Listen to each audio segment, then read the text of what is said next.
This is the third video that I am presenting, which deals with the issue of a false balance or an improper balance.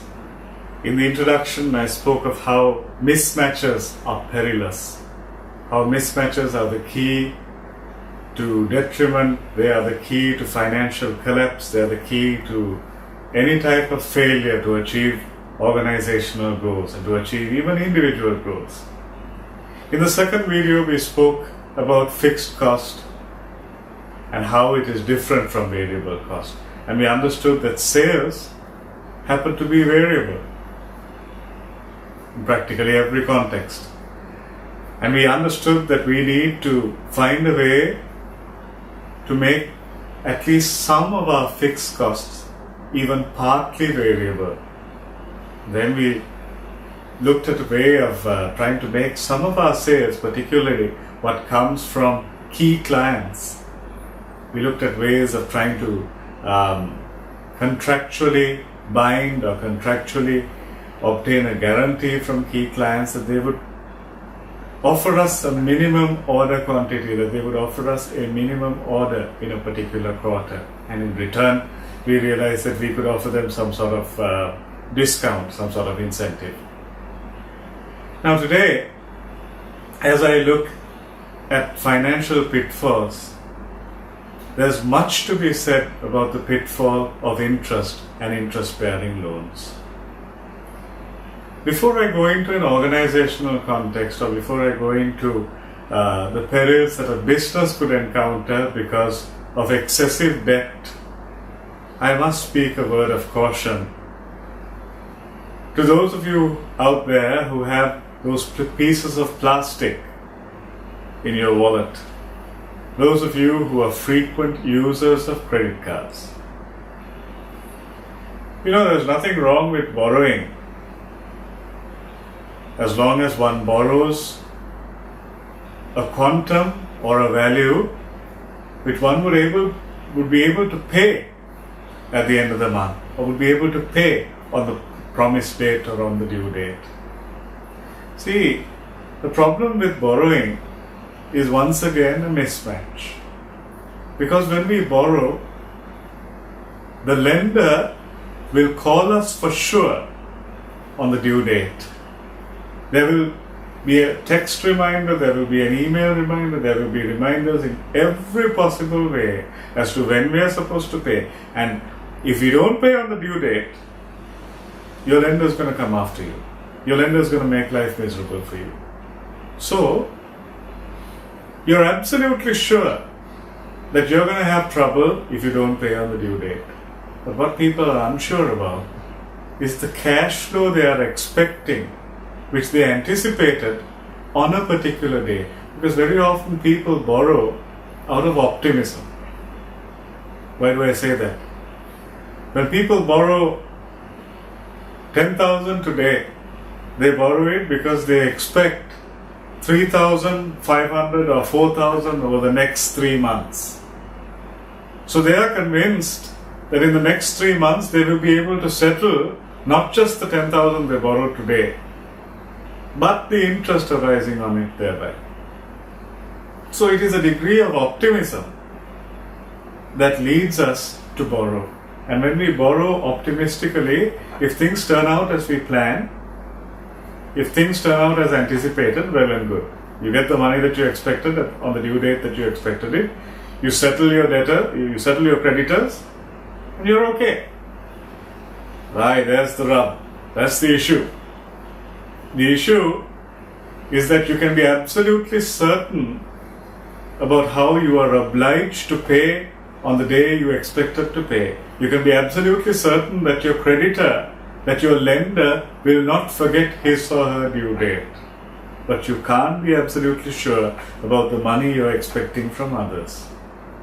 If you have sold on credit, you can't be 100% sure that you're going to get paid on the days you expect or by the deadlines that you have specified. Some may pay by the deadlines you specify, others may not. So if the cash that you expect does not come in at the time that you expect it, you will have a fundamental mismatch. you will have a mismatch in the timing of your cash inflow and the timing of the cash outflow that you are obliged to make on a particular day on certain set days. This is the peril of borrowing. Therefore, it is always safer to borrow less than to borrow more. Why do I say that? See, if you're expecting 4,000 per mensum, if you're expecting 4,000 per month over the next 3 months, it is possible that in month 2 and month 3, you may end up with half of that. Because it is easier to predict closer time frames than it is to predict more distant periods of time. Therefore, it is easier to predict the quarter which is ahead of us than to predict the next year. As such, your estimate about what you expect in the following month may be more or less accurate. Maybe you get all 4,000 that you expected. But alas, month 2 and month 3, there may be disappointments. What if you get half of what you expected in month 2? That's 2,000. And half of what you expected in month 3? That's another 2,000. That would mean that you get 4,000 in the first month, 2,000 in the second month, and 2,000 in the third month. That is a total of 8,000. You see, if you borrow 10 and you promise to repay it over 3 months, you're going to be in trouble. And why will you be in trouble? Because the amount that you can reasonably expect, not optimistically expect, the amount that you can reasonably expect is bound to be less than the quantum of your borrowing. So I hope you understand what I'm trying to say. If you have doubts about 1/3 of the 12,000 you expect, meaning you thought that you're going to get 4,000, 4,000 and another 4,000, that's 12. But if you have doubts about getting 2,000 in the second month and 2,000 in the third month, that means your total expected cash flow in 3 months is only 8,000. Don't borrow more than 8. Maybe you ought to borrow 6, because that's the only way you'd be safe. In other words, what I'm trying to say is that the greater the quantum of your borrowing, the more you will find yourself at risk. The longer the time frame for which you are making a prediction about cash inflow, once again, greater the risk. Why? Because I told you, it is easier to predict time frames and months and weeks which are closer to the present than to predict weeks, months or quarters which are more distant from the point of time where we are now. Having said that, let me revert to what I mentioned regarding those pieces of plastic in your purse, regarding credit cards. Here is point 1. Let us assume that you spend 1,000 on the 10th of May in 2016. Now that 1,000 that you spent on the 10th of May, it appears in your credit card statement dated May 31st. And of course, your credit card statement tells you that you've got another 25 to 26 days to pay. So you have grace to pay for this 1,000 all the way up to the 26th of June. So you assume that you've got almost 50 days credit. Why? From the 10th of May to the 31st of May, that's 21 days. From the 31st of May to the 26th of June, that's another 26 days. So 47 days, you're very happy, you've got credit. But you know what? If you don't have the money to pay on the 26th of June and you end up paying on the 10th of July, you're in trouble. And I'll tell you why you're in trouble. The interest that will be computed on your credit card is not calculated from the 26th of June, which was your due date as per your credit card statement. They will not count 4 days in June and 10 days in July and lend you interest for 14 days. No. They will calculate interest from the date of your transaction, which means if you paid 1,000 with your credit card on the 10th of May and you are repaying on the 10th of July, you're in trouble. Your interest component is calculated all the way from the 10th. But the true situation is worse than that. You know, in your credit card statement, you would find that there are two figures. There is a minimum payment due and there is the total outstanding. Your minimum payment due in most cases would be about 5% of the total outstanding. You know what a lot of people do?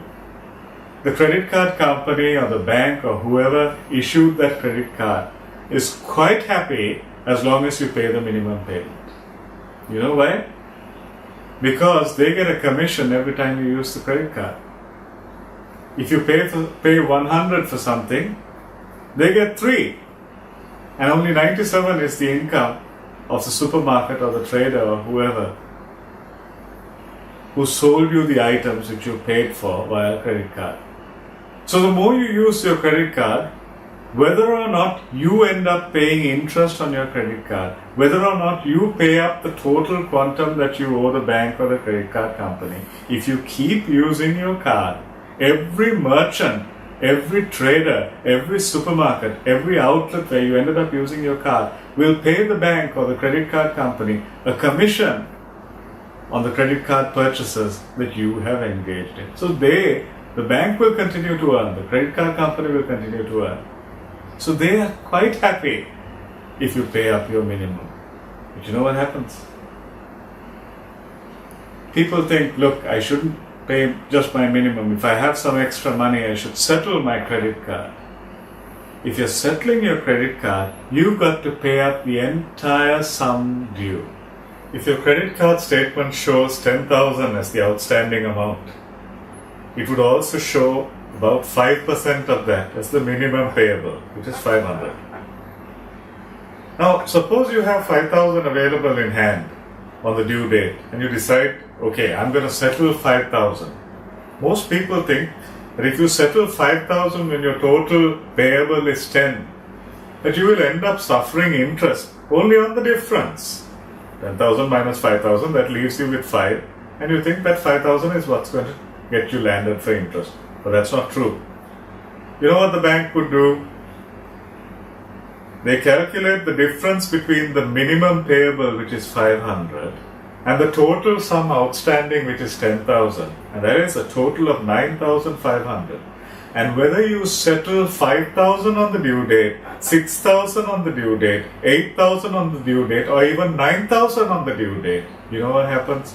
Because you have settled even $1 or even 1 rupee or whatever your currency may be, less than the 10,000 which is the total payable, they will land you interest, they will slam you interest on the entire difference between the 10,000 payable and the 500 minimum amount. So what are you supposed to do? Unless you have enough money to settle the total sum payable, don't give the bank 5 cents more. Pay the minimum. What do you do with the excess money? Spend it? No. Put it aside in a savings account. Save it somewhere. I know in the global context when we are talking of deposit rates being 0% and in some countries being negative, that doesn't make sense. But those of you who are from Asia or from countries where there is still a positive rate when you save your money and deposit it in a bank, just go ahead and do that.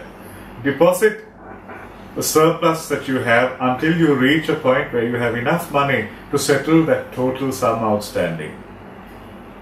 If you have a range of credit cards, if you have more than one credit card, and if they have different balances, here's what you do.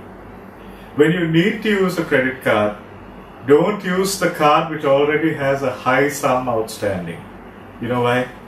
Because what you have added to your quantum of debt is not something that you can take away in terms of the interest-bearing component.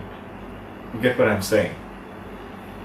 If you use the credit card which has a very small balance outstanding, yes, you spend another 1,000, you spend another 1,500 on that, but the chances are by the end of the month, because the outstanding was already a small amount, you may be able to close that and you may be able to settle the sum outstanding on that particular card so that you don't end up incurring any more interest.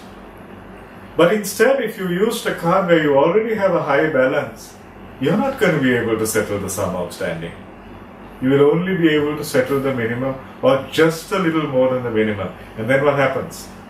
You get slammed for a higher quantum of interest, for a higher value of interest. Keep these things in mind. I'm going to talk more about debt. I'm going to talk more about the peril of debt and the danger of a mismatch between the expected cash inflow, whether for an individual or for a business, and the sums payable, particularly when it comes to debts which have already been taken. Stay with me, continue to follow the series, and I trust you've already benefited from what you've heard. I wish you the very best.